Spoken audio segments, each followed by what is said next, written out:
About to say, please be seated. Y'all just well trained. You're already doing it. There we go.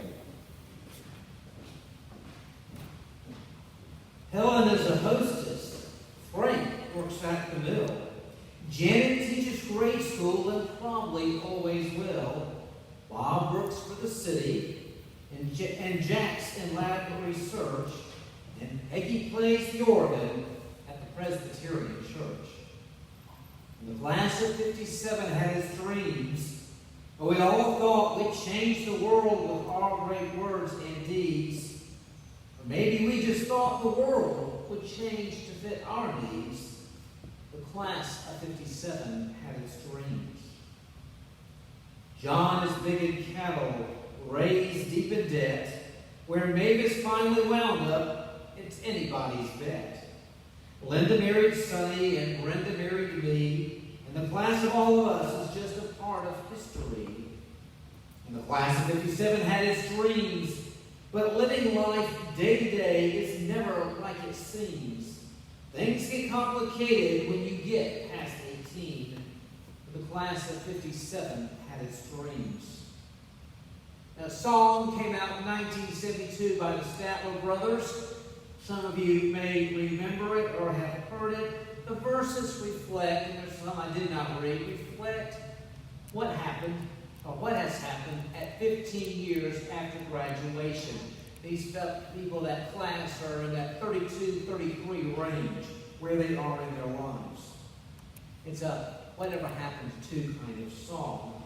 Some of you have seen the movie Grease. You may not know that it began as a Broadway stage musical. And it began in 74. And as there's a small scene, if you do the stage version, there's a small scene right at the beginning that is their 15-year reunion. And you remember way back then kind of moment. And then we go into the theme song of Grease, and they go back to 1959. It's a way of saying it starts with where are we now, looking back to where we were then. Mid-70s. There's something going on in the mid-70s because all these examples come from that era. It was actually a TV show, Whatever Happened to the Class of 65. Looking at those individuals about 10 years after the fact. Each episode, an individual was highlighted. Some of you may remember the movie American Graffiti. If you didn't see it, don't worry. We'll not run the example. They filmed it in 1972. It came out in 1973. And the point is, or the storyline goes, of two best friends in 1962. They graduated from high school. They're the class of 62. And the next day, late summer, they are flying. They're going to go back east to some college. And it's sort of the last night out, and they're joined by two other friends. And they go to a sock hop, and it's that kind of moment because we're recent graduates, so we kind of belong here. But we're graduates, so we don't, and tomorrow we go to college. So it's shows that transition. And there's a whole mess of adventures that are held over that night. The next day, over the course of that night, in fact, one of the friends, in conversations with his girlfriend, decides he doesn't want to go to that college back east. He's going to stay in the area. We assume a college education, but look in that area. And so it ends with one of them flying on the plane to a school back east. And then we have and where are they now? And it said one fella, he was the drag racer, and 64, he was killed by a drunk driver. And one of the fellows, he was reported missing in action in Vietnam. The fellow who decided to stay in Modesto with his girlfriend said 10 years later, he is there selling insurance, and we assume has married his girlfriend. And the fourth fellow, it says, he is a writer living in Canada. Some of us get what that means, and if you didn't, I think some of our younger group just asked me after the service as to what that implies. It's 1973. All of that is, where did they end up? And there's a lot of stories there, but those are the images that came to mind as I reviewed this lesson from John. While Jesus speaks to the future about Peter and John, Jesus also gives a where are they now statement. He just moves it to the future. The sections of John's Gospel that come after the resurrection are not a PS. I think they all speak to us as we live our lives after the resurrection. Several weeks ago, we looked at Thomas and at his doubting. And I use the term faithful doubting. It's about what do we believe, about our core convictions. And then we looked at Peter and the story of forgiveness. It's about relationships. What are our core connections? And this week, we have a little bit of Peter, but it also speaks to John. And it's about our mission, purpose, direction. What are our core commitments? These three stories speak to core convictions, core connections, and core commitments. And as we open today, we have Peter.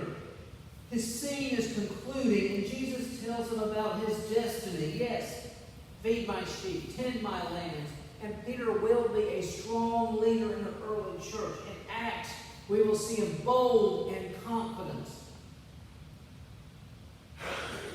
John's Gospel, we get that hint that one day he will be crucified. And he actually, according to church tradition, requested to be crucified upside down. He did not deserve to die like his Savior. But here in our story, it's typical Peter saying, okay, you just said this about him. What about him? What about him? And Jesus responds, that's not your red wagon. Well, loosely translated, that's what he's saying. That's not your red wagon. He could have also said, it's a Nanya. Nanya business. It's saying, you, Peter, have your role. This person has his. Now, John will die in exile. That will happen many years later, and that's his church tradition states that he is the one who was never martyred. All the other disciples are martyred. He is not martyred. He lives to old age. He was a leader in the early church, but eventually was sent into exile, and that is where he died, on the island of Patmos. That is what it said. But Peter, you've got your task in front of you. Some observations I took from this for us is a reminder always to do what is in front of you first, to be open to change. And all of this implies trust in Jesus. Do what is in front of you. Again and again in Scripture we see this point either made or from observation. Back in the Old Testament, Isaiah, he's a government official. He's an aristocrat. He works for the government. And there's a new king. What's this going to be like? Things have changed in the workplace. Well, in a time of transition, we should be worshiping in prayer. And that's where he is in the temple praying. I'm sure saying, Lord, what am I going to do with this new boss? And that is when he gets his very dramatic commission to prophesy to the people. Hannah is a woman who is desperate to have a child. In a moment of desperation, she prays. That's what you do. And in that moment, she gets that promise that she will one day have a child. That is Samuel. And he is just serving. He was given his job to serve in the worship precincts when his call comes to him. Mary, the mother of Jesus, we assume she's basically is doing what the young girls are supposed to do. When the angel appeared to her, she didn't go looking for anything. She was doing what was in front of her. The woman at the well simply was getting water at the middle of the day because that was the best time in her situation, away from everybody and the gossips and whatnot. And that's where Jesus met her. Peter, you do what you've got to do. And trust in God to show the rest. It's a good reminder for me, I think for all of us, that so much of what should I be doing? Well, do what's in front of you that you know you need it to do. students here, so I can say, students, I can already tell you part of God's will for you right now. Be a good student. Do your homework. Do those assignments. That is what's in front of you. I'm sure your teachers love it and you're probably mad at me. But anyway, that is the direction. Do what is in front of us. And then in the course, changes will present themselves and opportunities will come up.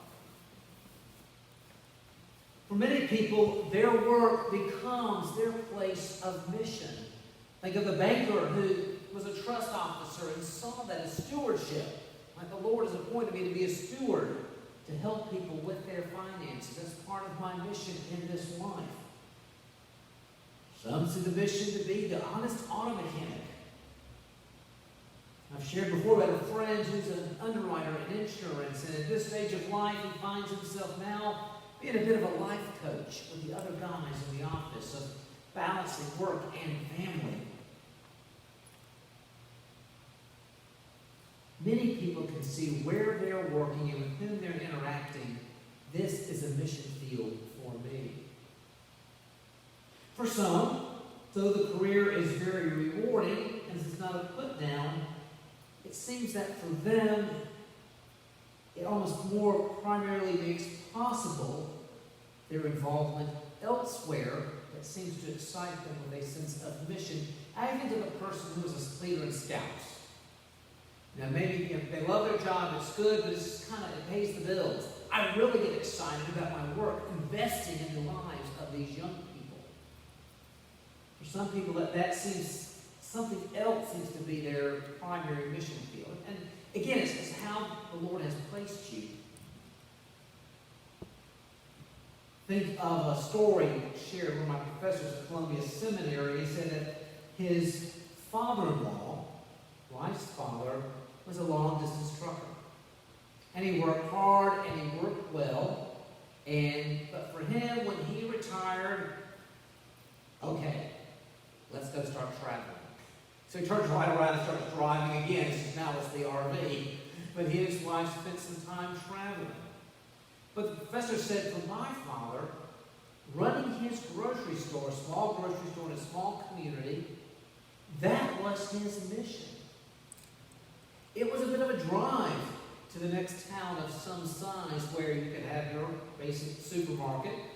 And he said, these widows in the community, they depend on me. I keep the kind of hours that they can get things. They don't have to drive far. This is the place where I'm called to serve. It is just different, and where it will take you. And that's a reminder that it will take us many places. After days at the University of North Carolina, I worked a few years and then went to seminary in Georgia in 1990. Left the state for the first time. Convinced, well, I'll be back there in a few years.